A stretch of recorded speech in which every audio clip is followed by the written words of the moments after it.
الحمدللہ رب العالمین والصلاة والسلام علی سید الانبیاء والمرسلین محمد النبی الامی وعلی آلہ وصحبہ وسلم اما بعد عن ابی مسعود عقبۃ بن عمرو الانصاری البدری رضی اللہ تعالی عنہ قال قال رسول اللہ صلی اللہ علیہ وسلم ان مما ادرک الناس من کلام النبوۃ الاولی اذا لم تستحی فاصنع ما شئت۔ یہ حضرت ابو مسعود انصاری رضی اللہ تعالیٰ عنہ کی روایت ہے جو بخاری میں اور دوسری کتابوں میں بھی ہے کہ رسول اللہ صلی اللہ علیہ وسلم نے فرمایا ان مما ادرک الناس من کلام النبوۃ الاولی، لوگوں کو پرانی نبوتوں کی باقی ماندہ باتوں میں سے جو بات ملی ہوئی ہے، جو آج بھی زندہ ہے اور وہ پرانی نبوت کے حامل انبیاء کی باتوں میں سے ایک بات ہے، وہ بات یہ ہے کہ اذا لم تستحی فاصنع ما شئت، جب تمہارے اندر حیا نہ رہے تو جو چاہے کر، یا تجھ سے کچھ بھی بعید نہیں ہے۔ مطلب تو ایک ہے، حیا وہ چیز ہے کہ انسان کو برے کاموں سے روکتی ہے، اور جب انسان میں حیا نہ رہے تو اس سے کچھ بھی بعید نہیں ہے، اور وہ کچھ بھی کر سکتا ہے، اسی لیے کہ اس کو روکنے والی کوئی چیز حیا کو چھوڑ کر نہیں رہتی۔ سادہ سی بات ہے کہ حیا وہ چیز ہے جو انسان کو برائیوں سے روکتی ہے۔ اس کے لیے نبی صلی اللہ علیہ وسلم نے جو الفاظ استعمال کیے وہ یہ بھی کر سکتے تھے کہ پیغمبروں نے یہ بات کی ہے اور میں بھی یہ بات کرتا ہوں، لیکن اس کے بجائے نبی صلی اللہ علیہ وسلم نے اس کے لیے یہ انداز اختیار فرمایا کہ لوگوں کو پرانی نبوت کی باتوں میں سے جو باتیں ملی ہوئی ہیں ان میں سے ایک بات یہ بھی ہے۔ اس کا مطلب یہ ہے کہ انبیاء نے مختلف زمانوں میں مختلف قوموں کے اندر مختلف حالات کے اندر لوگوں کی تربیت کے لیے، لوگوں کی اصلاح کے لیے جو باتیں کی ہیں وہ بہرحال اس کا کچھ نہ کچھ حصہ اب بھی موجود ہے، اگرچہ وہ اس چین سے تو ثابت نہیں کیا جا سکتا اس کو جس چین سے ہم نبی صلی اللہ علیہ وسلم کی باتوں کو سمجھتے ہیں، جس کو روایت کہتے ہیں، حدیث کی روایت، سند، وہ سلسلہ روایت، فلان نے فلان سے سنا اور اس نے فلان سے سنا، اس نے فلان سے سنا، اس نے، اور آخر کار بات نبی صلی اللہ علیہ وسلم تک پہنچ جاتی ہے۔ اس کو علم روایت کہتے ہیں۔ تو ضروری نہیں ہے کہ ہر بات کی نسبت اس کے قائل کی طرف ہو، تو پیغمبروں کی باتوں میں سے ایک بات یہ، اس کا مطلب یہ ہے کہ بہت سی باتیں اور بھی ایسی ہیں جن کو لوگ اپنی ضرب الامثال میں، اپنے ادبیات میں، اپنے جرگوں میں، اپنے مکالمات میں، اپنے فیصلوں میں اس کا حوالہ دیتے ہیں۔ کئی چیزیں ایسی ہوتی ہیں جس کو مسلمات قوم کہتے ہیں کہ لوگ اس کو مانتے ہیں، لوگوں کے نزدیک وہ مانی ہوئی چیزیں ہیں۔ جس طرح جو لوگ جرگوں میں بیٹھتے ہیں اور جرگوں میں جو بڑے جرگے ہوتے ہیں، فیصلے ہوتے ہیں، اس میں وہیں پہ بس کوئی ایک ضرب المثل پیش کیا جاتا ہے اور اس ضرب المثل کو کوئی بنیاد بنایا جاتا ہے، یا کسی کی بات کو رد کرنے کے لیے اس کو بنیاد بنایا جاتا ہے، یا کسی بات کو منوانے کے لیے اس کو بنیاد بنایا جاتا ہے۔ ہر قوم میں ایسا ہوتا ہے، ہمارے ہاں بھی بہت زیادہ ہے، دوسرے لوگوں کے ہاں بھی بہت زیادہ ہے، جو پنچایتوں میں، جو جرگوں میں، جو اس طرح کے مجلسوں میں جس طرح کی باتیں ہوتی ہیں، منوایا جاتا ہے اس کی بنیاد پر بات، اس لیے کہ وہ مانی ہوئی چیز، اس کو عربی میں کہتے ہیں مسلمات، مسلمات۔ تو یہ مسلمات بہت زیادہ ہیں، اس وقت وہ پیش نظر نہیں ہے کہ وہ مسلمات اقوام کیا چیزیں ہیں۔ ادبیات میں کافی چیزیں ہیں، آپ کو علم ہوگا، آپ جب اپنی زبان، مادری زبان کے علاوہ کسی دوسری زبان کے ادبیات کا مطالعہ کرتے ہیں تو دوسری زبانوں میں کئی چیزیں آپ کو ایسی ملتی ہیں جو بالکل ملتی جلتی چیزیں ہیں۔ مثلا میں پشتو کی بات کروں تو پشتو میں جو چیزیں ہیں وہ اردو میں بھی مجھے اس طرح کی چیزیں ملتی ہیں، اگرچہ اردو تو اتنی پرانی زبان نہیں ہے، لیکن عربی میں بھی ایسی چیزیں ہیں، انگریزی میں بھی ایسی چیزیں ہیں، فارسی میں بھی ایسی چیزیں ہیں، اور کبھی کبھی ایسا لگتا ہے کہ بالکل الفاظ ہی کا فرق ہے، باقی مفہوم ایک ہی ہے۔ تو یہ کہاں سے یہ باتیں آ گئی؟ ضروری نہیں ہے کہ یہ ہمارے باپ دادوں نے یہ چیزیں بنائی ہوں، ایسی بھی ہے کہ ہمارے اجداد نے، آباء و اجداد نے تجربات کے نتیجے میں یہ چیزیں بنائی ہوں اور وہ الفاظ ہمارے ہاں مروج ہو گئے ہوں، لیکن کچھ چیزیں ایسی ہیں جو پوری دنیا میں پھیلی ہوئی ہیں۔ تو وہ پوری دنیا میں جو پھیلی ہوئی چیزیں ہیں، اس سے پتہ چلتا ہے کہ یہ کچھ ایسی شخصیات کی باتیں ہیں جو سارے لوگوں کے نزدیک مسلم شخصیات تھی۔ تو اس کا مطلب یہ ہے کہ وہ انبیاء بھی ہو سکتے ہیں اور انبیاء کے شاگرد بھی ہو سکتے ہیں، انبیاء کے متبعین بھی ہو سکتے ہیں،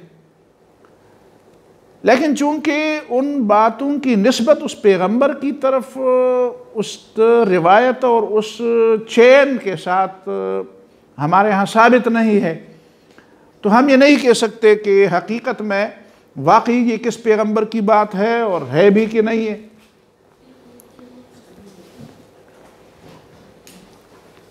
تو اس بات کے بطور کہ ہم یہ کہیں کہ یہ کس پیغمبر کی بات تھی، اب یہ ضروری نہیں ہے، بات کو دیکھا جائے، بات کو دیکھا جانا چاہیے کہ وہ بات کیا ہے۔ یہ پہلی بات ہوئی۔ دوسری بات یہ ہوئی کہ نبی صلی اللہ علیہ وسلم تو اگر چاہتے تو ہمیں بتا سکتے تھے کہ بنیادی طور پر یہ حیا والی بات جو ہے یہ سب سے پہلے کس پیغمبر نے کی ہے، ہمیں بتا سکتے تھے اگر وہ بتانا چاہتے، لیکن انہوں نے نہیں بتائی۔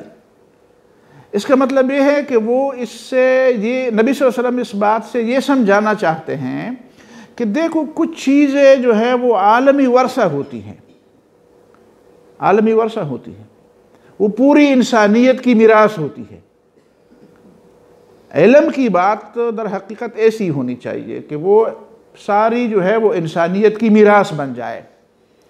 اور کوئی گروہ انسانوں کا یا کوئی فرقہ یا کوئی طبقہ انسانوں کا یا کوئی زمانہ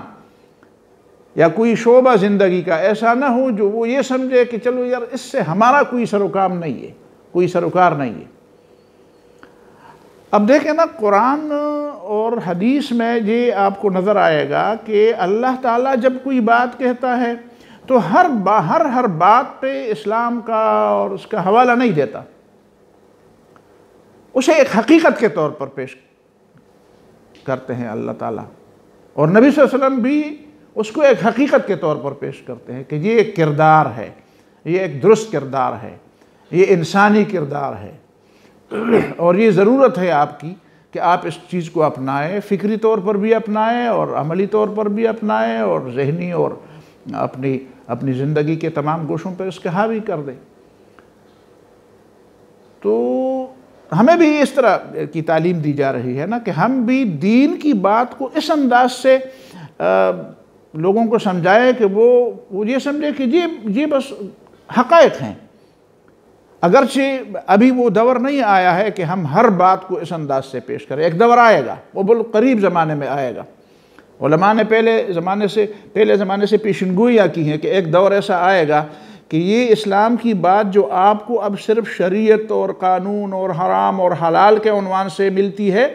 وہ ایک دور آئے گا کہ وہ حقیقت کے عنوان سے آپ کو ملے گی۔ لوگ اس کو سمجھیں گے کہ بھائی یہ تو حقائق ہیں، یہ تو واقعی زمینی حقائق ہیں، گراؤنڈ ریالٹی ہے۔ یہ اسلام کی وسعت نظری ہے۔ اس کو اگر ہم تھوڑا سا آگے لے جائیں اس بات کو، تو سائنس کے میدان کو لے لیں آپ۔ ایک زمانہ تھا یونان کا اس پہ ہولڈ تھا اور غلبہ تھا اور اس کی اجارہ داری تھی، پھر ایک زمانہ آیا، پھر مسلمانوں کی اس پہ قبضہ ہو گیا اور مسلمانوں نے اس کو دنیا کے سامنے پیش بھی کیا، اور عملی طور پر اس میں بہت بڑی بڑی نئی چیزیں بھی انہوں نے پیدا کی، اس میں تخلیق کی، نئی چیزوں کے موجد بن گئے۔ اب اس کے بعد پھر ایک دور آیا کہ مغرب والوں کے پاس یہ چیز آ گئی ہے، تو اب اگر مغرب والے یہ سمجھتے ہیں کہ ہماری اس پر اجارہ داری ہے تو یہ غلط ہے، اس لیے کہ وہ اجارہ داری وہ اس پہ اس لیے نہیں جتلا سکتے کہ انہوں نے بنیادیں نہیں اس کی بنائی ہے، بنیادی اس سے پہلے سے بنی ہوئی تھی۔ تو بنیادیں جب پہلے سے بنی ہوئی تھی تو اس کا مطلب یہ ہے کہ یہ پوری انسانیت کی میراث ہے، پوری انسانیت، اس پہ وہ نہیں ہونا چاہیے کہ ایک قوم یا ایک زمانہ کے لوگ یا ایک طبقے کے لوگ یا ایک علاقے کے لوگ اس کو اپنی جاگیر سمجھے، اور یہی بات ہمیں رسول اللہ صلی اللہ علیہ وسلم نے سمجھائی۔ یہ پہلی بات ہو گئی۔ دوسری بات یہ ہے کہ رسول اللہ صلی اللہ علیہ وسلم نے جو ہمیں بتایا حیا کے بارے میں، یہ حیا ہے کیا چیز، اس حیا کی تعریف کیا ہے؟ کیا کہ اذا لم تستحی فاصنع ما شئت، جب حیا نہ ہو تو کچھ بھی بعید نہیں ہے۔ اس کی مختلف تعبیریں کی گئی ہیں، اور میں 3 تعبیریں زیادہ مناسب سمجھتا ہوں۔ ان تینوں تعبیروں کو میں بیان کروں گا تو پتہ چلے گا کہ اسلام یا فقہا اسلام کے حوالے سے اس کے کیا معنی متعین کرتے ہیں۔ نبی صلی اللہ علیہ وسلم نے تو اس کی تعریف نہیں کی ہے۔ دیکھیں کچھ لوگ یہ بھی آج کل یہ سود کے مسئلے پر یہ بڑی بات ہو رہی ہے کہ بھئی قرآن میں تو سود کی کوئی تعریف نہیں کی گئی ہے، قرآن میں سود کی کوئی تعریف نہیں، بتائے سود کی تعریف کدھر ہے؟ سود کی تعریف تو نہیں کی گئی ہے۔ تو قرآن نے تو نماز کی بھی تعریف نہیں کی ہے، زکوٰۃ کی بھی نہیں کی ہے، حج کی بھی نہیں کی ہے۔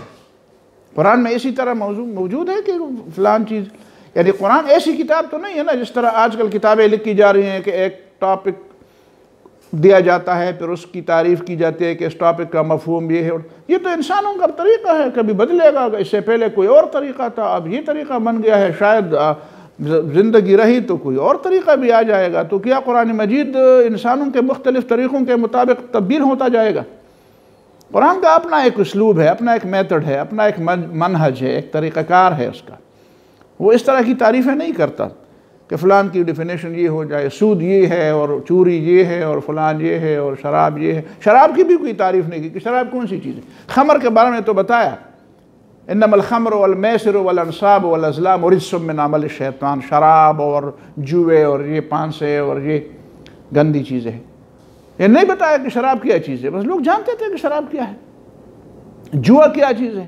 اب جوئے کی ہم تعریف کرتے رہیں گے کہ جوا وہ ہے، فلان ہے، اس میں یہ شرطیں ہیں، چوری یہ ہے، اس میں یہ، لیکن اس زمانے میں لوگ جانتے تھے کہ بھائی چوری جس کو کہتے ہیں چوری ہے۔ بعد میں جب یہ قانون کی زبان میں باتیں آ گئی تو ظاہر ہے کہ قانون کی زبان میں پھر لوگوں نے تعریفیں بھی کی۔ تو نبی صلی اللہ علیہ وسلم نے حیا کو اسی طرح چھوڑ دیا کہ آپ جانتے ہیں حیا کیا چیز ہے، لیکن لوگوں نے اس کی تعریفیں پھر کی ہیں۔ الحیا انقباض النفس من شیء، کہ آدمی کا جی نہیں چاہتا ہو کہ میں یہ اس کام کی طرف توجہ دوں۔ انقباض النفس، نفس جو ہے وہ تنگ ہو جاتا ہے یا اس رک جاتا ہے اور اپنے آپ کو تنگی میں محسوس کرتا ہے کہ میں یہ کام کیوں کروں، میں اس کام کی طرف توجہ کیوں دوں، میرا جی نہیں چاہتا۔ وَتَرْكُهُ، اور اس کو چھوڑنا چاہتا ہے۔ کیوں چھوڑنا چاہتا ہے؟ حَذِرًا عَنِ اللَّوْمِ فِيهِ، کہ لوگ کیا کہیں گے، لوگ میرے بارے میں کیا کہیں گے، اچھا تو اور تمہارے یہ کرتوت، تمہارے یہ کام، تمہارے یہ باتیں، بات ہو، کوئی عمل ہو، کوئی فکر ہو، کوئی سوچ ہو، کوئی جو چیز بھی ہو، اس سے آدمی اس لیے رکے کہ لوگ یہ کہیں گے کہ جی تو چلو میں لوگوں کو یہ کہنے کا موقع نہیں دینا چاہتا، لوگوں کی وجہ سے وہ اس سے رکتا ہے۔ ایک ترجمہ یہ کیا گیا ہے۔ بخاری کے شارح حافظ ابن حجر عسقلانی نے اس کا ترجمہ کیا ہے کہ الحیاء خلق، حیا انسان کے اندر ایک صفت ہے، ایک ایسی فطرت سمجھے، جبلت سمجھے، ایک ایسی مطلب ہے کہ ایسی ہاں پالیسی اس کو سمجھے، کوالٹی سمجھے، کوالٹی زیادہ بہتر ہے، ایک کسی معیاری چیز ہے میں آپ کو کہ یبعث صاحبہ علی اجتناب القبیح، کہ وہ اپنے صاحب کو یعنی جس کے اندر وہ کوالٹی یا جس کے اندر وہ چیز موجود ہے اس کو روکتا ہے علی اجتناب القبیح، کہ تو کوئی برائی کی طرف مت جا، یعنی برائی کے ارتکاب سے اس کو روکتا ہے، اس کو برانگیختہ کرتا ہے، اس کو روکتا ہے، اس کو یعنی اس کے جذبات کو بھی اپیل کرتا ہے، اس کی توانائیوں کو روکتا ہے کہ وہ اس چیز کی طرف جائے۔ ایک بات یہ کہ خود وہ برائی کی طرف جائے، وَيَمْنَعُ عَنِ التَّقْصِيرِ فِي حَقِّ ذِي الْحَقِّ، اور وہ کوالٹی یا وہ معیاری خو اور عادت یا جبلت اسے دوسرے کے حق میں کمی کرنے سے بھی باز رکھتا ہے۔ ایسی ایک عادت ہے، ایسی ایک جبلت ہے کہ انسان کے اندر ہو اور وہ بیدار ہو تو وہ اس بات کو روکتا ہے انسان سے کہ دوسرے کا تمہارے اوپر جو حق ہے اس میں کمی نہ کرو، اس میں کمی نہ کرو، اس کا حق اس کو پورا دو۔ یہ تیسری تعبیر ہو گئی۔ دوسری تعبیر ہو گئی، تیسری تعبیر یہ ہے کہ تغیر و انکسار، یہ انسان کے اندر ایک عاجزی کی کیفیت ہے، دوسرے کے مقابلے میں اپنے آپ کو کمتر سمجھنے کی کیفیت ہے۔ یعتر الانسان،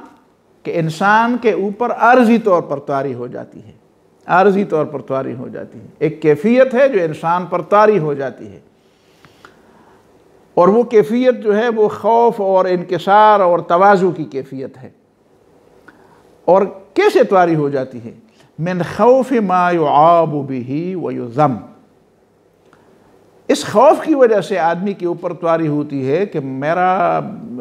لوگ میری مذمت کریں گے اور میری عیب چینی کریں گے، میرے لیے یہ بات عیب کی ہے، نقصان کی ہے کہ میں اس کام کو کر لوں۔ وَمَحَلُّهُ الْوَجْهُ، اور یہ چیز اور یہ وصف انسان پر کہاں طاری ہوتے ہیں؟ کہتے ہیں چہرے پر طاری ہو جاتی ہے، چہرے پر طاری ہوتی ہے۔ لیکن اس کے ساتھ ساتھ ایک لفظ اور بھی ہے، حیا کے ساتھ ایک لفظ ہم دوسرا استعمال کرتے ہیں جس کو ہم شرم کہتے ہیں، اور ہمیشہ یہ الفاظ قریب قریب استعمال ہوتے ہیں بلکہ ایک جگہ ہی استعمال، شرم و حیا، شرم و حیا۔ اب شرم کیا چیز ہے؟ شرم کہتے ہیں اس کو عربی میں کہتے ہیں خجل، شرمانہ، خجل۔ یہ شرمانہ جو ہے یہ ہمیشہ ضروری نہیں ہے کہ یہ ٹھیک عمل ہو، کبھی کبھی آدمی ایسی چیز سے بھی شرماتا ہے اور وہ کہتے ہیں کہ وہ ایک ایسی کیفیت ہے کہ ضعف کی وجہ سے انسان پر طاری ہوتی ہے، انسان کے اندر کچھ کمزوری ہوتی ہے۔ مثلا شرمانا ہمیشہ اس بات سے نہیں ہے جو کام غلط ہے اس سے شرمانا، کبھی کبھی آدمی کسی آدمی سے بھی شرماتا ہے، دوسرے آدمی سے نہیں شرماتا۔ ایک موقع ایسا ہوتا ہے جہاں پہ آدمی شرماتا ہے، دوسرے موقع پر نہیں شرماتا۔ ایک حالت میں ایک کیفیت کے اندر وہ ہوتا ہے تو اس کو یہ چیز وہ ہوتی ہے، عارضی طور پر اس پہ یہ کیفیت طاری ہوتی ہے، دوسرے جگہ پہ جائیں تو وہ کیفیت اس پر طاری نہیں ہوتی، کوئی اس کو بتائے بر یہ کیوں ہوتا۔ مثلا مثال کے طور پر کھانا ابھی تیار ہے تو ایک آدمی کھانا کھاتا ہے، بالکل چھوٹے چھوٹے نوالے لیتا ہے اور نیچے نیچے دیکھتا ہے، اور تو دوسرا اس کو کہتا ہے یار کھاؤ ٹھیک طریقے سے، کہتے ہیں یار جی میں تو اتنے لوگوں کے ساتھ۔ ہم دیکھتے ہیں نا بچے کبھی ماں باپ کے ساتھ نہیں بیٹھتے، بٹھانا پڑتا ہے لیکن کبھی نہیں بیٹھتے، کہتے ہم ادھر آرام سے اور آزادی سے نہیں کھا سکتے، بڑوں کے ساتھ ہم آزادی سے باتیں۔ پچھلے دنوں ہم گئے تھے جگہ پہ تو شاگرد بھی تھے ہمارے، اور والد بھی ان کا شاگرد، ہمارا شاگرد تھا، اور بیٹے بھی تھے۔ تو کچھ دیر کے لیے تو وہ بیٹھ گئے، تو پھر وہ بچے کہنے لگے کہ سر جی ہم جائیں گے تو آپ اپنی بات بھی آزادی سے کر لیں اور ہم اپنی گپ شپ بھی آزادی سے کر لیں۔ اس کا مطلب یہ ہے کہ وہ اب اس کو کہتے ہیں شرم، خجل۔ تو اس خجل کے صورت میں وہ کبھی کبھی اس طرح بھی ہوتا ہے کہ کبھی وہ غیر ضروری خجل ہوتا ہے، غیر ضروری شرمانہ ہوتا ہے، لیکن حیا ایک ایسی چیز ہے جس کو آپ غیر ضروری نہیں سمجھ سکتے، وہ ہمیشہ ضروری ہے۔ اس لیے کہ رسول اللہ صلی اللہ علیہ وسلم کی احادیث میں یہ بات آئی ہے کہ نبی صلی اللہ علیہ وسلم نے فرمایا ان الحیاء والایمان قرناء جمیعا، حیا اور ایمان بالکل ایک دوسرے سے بالکل نتھی کیے گئے ہیں۔ جس طرح ایک جانور کے دونوں سینگ ہوتے، ایک سینگ والے تو ایک جانور ہے پوری دنیا میں، وہ گینڈا کہتے ہیں، اس کو کہتے ہیں، ہاں گینڈا کہتے ہیں، اس کو گینڈا کہتے ہیں، وہ ایک وحید القرن کہتے ہیں اس کو، اس کی تو ورنہ ہمیشہ تو سینگ ہوتے ہیں تو کتنے ہوتے ہیں؟ دو ہوتے ہیں۔ تو قرنا قرین اس لیے اس کہتے ہیں کہ ہمیشہ عرب، شاید یہ جانور عربوں میں نہ ہو، اس لیے انہوں نے قرین اور قرن کے لیے یہ یعنی باہم پیوست ہونے کے لیے اور باہم ملازم اور باہم متلازم، ملازم نہیں متلازم، کہ ایک دوسرے کے ساتھ لازم ملزوم ہے، اس کے لیے وہ قرین کا لفظ، فبئس القرین، ساتھی کو بھی قرین کہتے ہیں۔ ظاہر ہے کہ اس کا دوسرا ساتھی ہے تو اس لیے اس کو قرین کہتے ہیں نا، اکیلے تو ساتھی نہیں کہا جاتا۔ تو قرنا یہ دوسرے کے ساتھ ایسے ہے جس طرح ایک سینگ کے ساتھ دوسرا سینگ ہے۔ فَإِذَا رُفِعَ أَحَدُهُمَا، جب حیا اور ایمان میں سے ایک نہ رہے تو رفع الآخر، دوسرا بھی نہ رہے۔ جس کے اندر ایمان نہ رہے اس کے اندر حیا نہیں رہے گی، اور جس کے اندر حیا نہیں رہے گی اس کے اندر ایمان بھی نہیں رہے گا۔ اور نبی صلی اللہ علیہ وسلم نے دوسری حدیث میں فرمایا کہ لِكُلِّ دِينٍ خُلُقًا، ہر دین کا ایک امتیازی وصف ہوتا ہے، ایک امتیازی اخلاق، کچھ امتیازی شان ہوتی ہے کسی چیز کے بارے میں، کچھ باتوں کے بارے میں، کہ ایک امتیازی شان ہے، یہ فلان دین کا امتیازی وصف ہے۔ وخلق الاسلام الحیا، اور اسلام کا امتیازی وصف جو ہے وہ حیا ہے۔ نبی صلی اللہ علیہ وسلم کے بارے میں خود صحابہ فرماتے تھے کہ کان اشد حیاء من العذراء فی خدرہا، ایک بچی جو ہے وہ کنواری بچی جب اپنے گھر کے اندر ہوتی ہے تو وہ ماں باپ سے بھی شرماتی ہے، بھائیوں سے بھی شرماتی ہے، اور اس کا شرمانا یا اس کی حیا جو ہے وہ بہت زیادہ معروف ہے کہ وہ بہت زیادہ شرمیلی ہے۔ تو نبی صلی اللہ علیہ وسلم اس سے بھی زیادہ شرمیلے تھے، یعنی اس سے زیادہ حیا کرنے والے، شرمیلے کا مطلب میرا یہی ہے کہ وہ حیا کرنے والے تھے۔ اشد حیا، یہ ابو سعید خدری رضی اللہ تعالیٰ عنہ کی روایت ہے۔ نبی صلی اللہ علیہ وسلم کہ ایک صحابی ایک رستے جا رہے تھے تو ایک ساتھی، ایک لڑکا تھا، دوسرے اپنے بھائی کو نصیحت کر رہا تھا، یار تو بہت زیادہ حیادار ہے، کبھی کبھی تجھے اس سے مشکل بھی پیش آ جاتی ہے،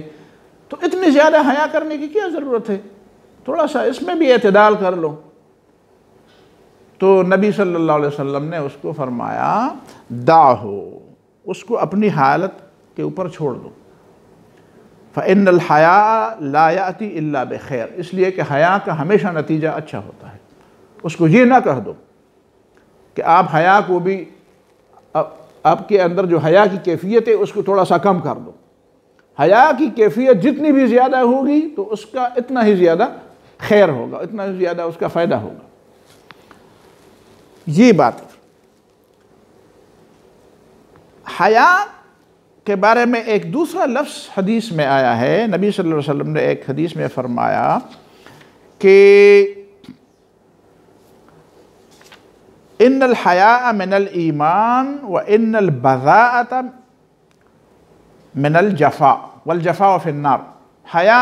ایمان کا حصہ ہے اور ایمان والے جنت میں جائیں گے۔ اور بذا کا مطلب یہ ہے کہ بے حیائی پر جرأت کرنا، جرأت کے ساتھ دھڑلے سے، بالکل بے خوف و خطر بے حیائی کی باتیں کرنا یا بے حیائی کے کام کرنا یا اس کو سپورٹ کرنا، یہ کیا ہے؟ من الجفا، یہ ظلم ہے، اپنے ساتھ بھی ظلم ہے، بے وفائی ہے۔ جفا وفا کے مقابلے میں بے وفائی ہے، یعنی ظلم ہے۔ اور ایسی جفا اور ایسا ظلم، اس کا نتیجہ جہنم ہو۔ تو یہ کچھ چیزیں اس طرح کی آ گئی نبی صلی اللہ علیہ وسلم کے حوالے سے۔ ایک بات اس میں اور بھی ہے، وہ کیا ہے؟ وہ یہ ہے کہ نبی صلی اللہ علیہ وسلم سے حضرت عائشہ رضی اللہ تعالیٰ عنہ کی روایت ہے کہ انصار کی خواتین آ کر نبی صلی اللہ علیہ وسلم سے کچھ باتیں پوچھ، ظاہر ہے دین کی باتیں تو پوچھنی پڑتی ہیں، اور پوچھنے میں اگرچہ کچھ چیزیں مشکل ہیں لیکن نہ پوچھیں گے اور ساری عمر غلط کام اور غلط سوچ کے تحت گزاریں گے تو وہ تو بہت بڑی غلطی ہے، بہت بڑا ایک نقصان ہے۔ تو اس بڑے نقصان سے بچنے کے لیے یہی تھوڑا سا نقصان برداشت کیا جائے کہ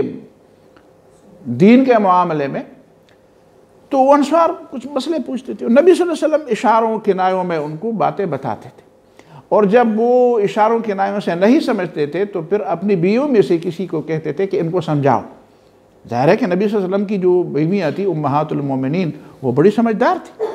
وہ بات کو اشاروں سے اس لیے کہ نبی صلی اللہ علیہ وسلم کے قریب بھی تھی اور باتوں کو سمجھتے، وہ ذہین تھی، اللہ تعالیٰ نے جو ان کے ساتھی بنا دیے تھے تو ویسے تو نہیں بنائے تھے، تو وہ ان کو سمجھاتے تھے کہ تم ان کو سمجھا دو۔ پھر حضرت عائشہ رضی اللہ تعالیٰ عنہ ان انصار خواتین کی اس بات پہ تبصرہ فرماتی ہیں اور فرماتی ہے کہ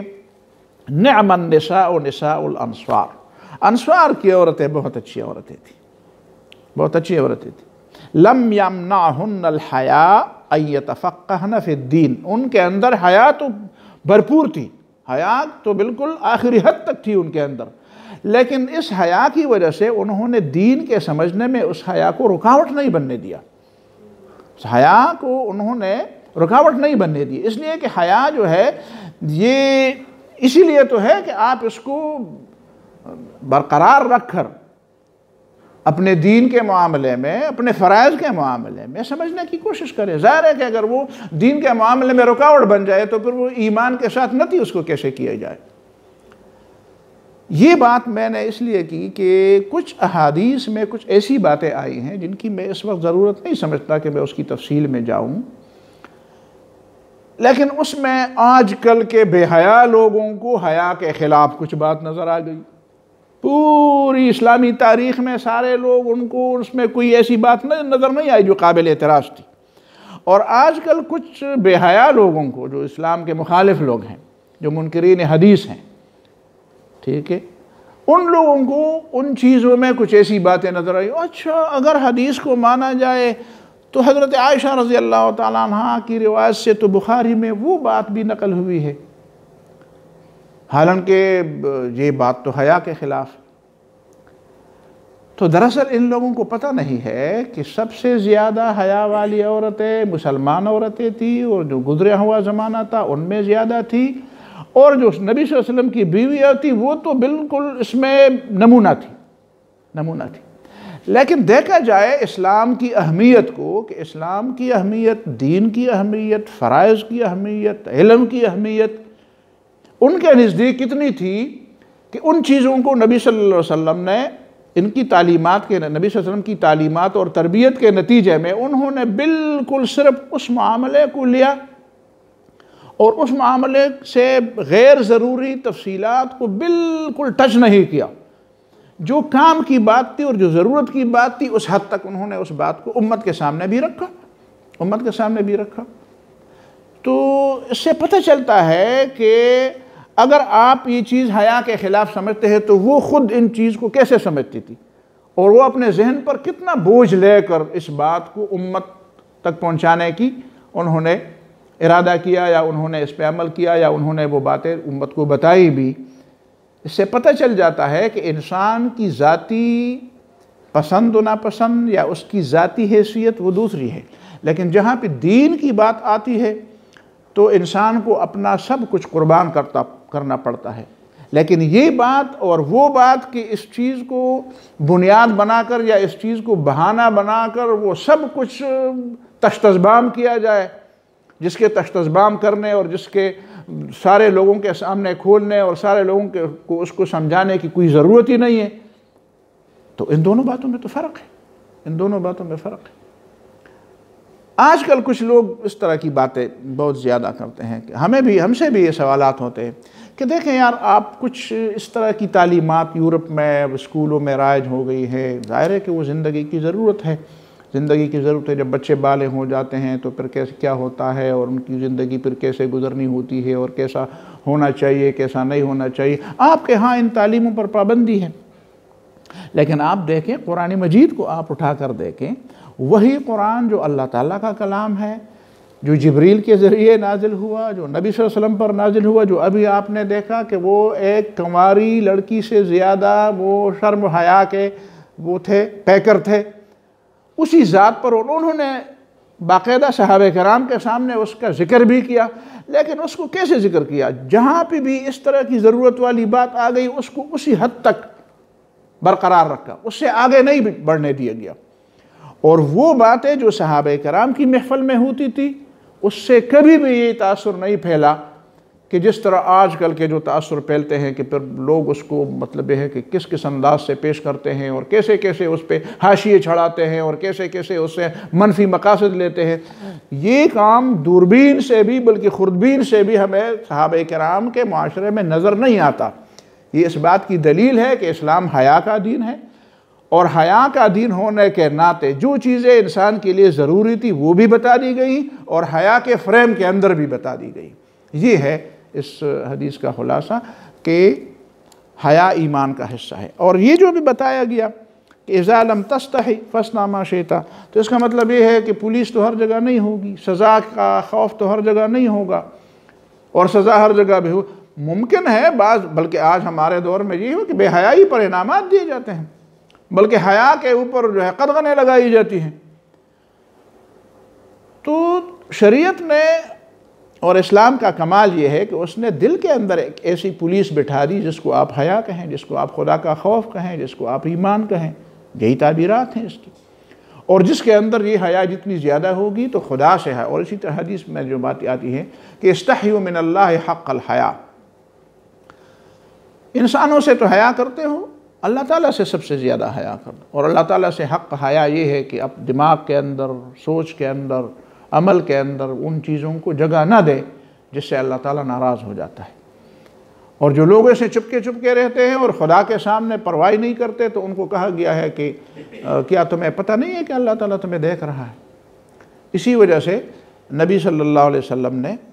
حیا کی طرف بہت زیادہ اہمیت دی، بہت زیادہ اس کی اہمیت بیان کی، اور یہ گویا کہ ایک معیار قرار دی کہ جس کے اندر حیا ہوگی اس کے اندر ایمان والے